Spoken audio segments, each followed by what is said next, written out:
જોડે અમને કોઈ વાંધો નથી. અમે ભાજપના કાર્યકર્તા છો અને કાર્યકર્તા રહીશું. પાર્ટી માટે જે પણ કામ આવશે એ કામ કરીશું. પરંતુ આ જે બધા રાજીનામા જે છે એમાં પર્ટિક્યુલર જલાલ પરને જે એક મહામંત્રી જોઈતો હતો જિલ્લામાં, એ નહીં આપવા પાછળના લોકોની નારાજગી અને એના લીધે ઇવન મારા સંગઠનમાં હું ખાલી એકલો જ બાકી હતો આજની ડેટમાં રાજીનામું આપવામાં, અને સંગઠન કમ્પ્લીટલી બધાએ જ રાજીનામું આપી દીધું છે અને હજુ પણ લોકો રાજીનામું લઈને બેઠા છે. હવે કેટલા રાજીનામા આપે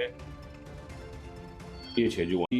જોડે અમને કોઈ વાંધો નથી. અમે ભાજપના કાર્યકર્તા છો અને કાર્યકર્તા રહીશું. પાર્ટી માટે જે પણ કામ આવશે એ કામ કરીશું. પરંતુ આ જે બધા રાજીનામા જે છે એમાં પર્ટિક્યુલર જલાલ પરને જે એક મહામંત્રી જોઈતો હતો જિલ્લામાં, એ નહીં આપવા પાછળના લોકોની નારાજગી અને એના લીધે ઇવન મારા સંગઠનમાં હું ખાલી એકલો જ બાકી હતો આજની ડેટમાં રાજીનામું આપવામાં, અને સંગઠન કમ્પ્લીટલી બધાએ જ રાજીનામું આપી દીધું છે અને હજુ પણ લોકો રાજીનામું લઈને બેઠા છે. હવે કેટલા રાજીનામા આપે એ છે જુઓ.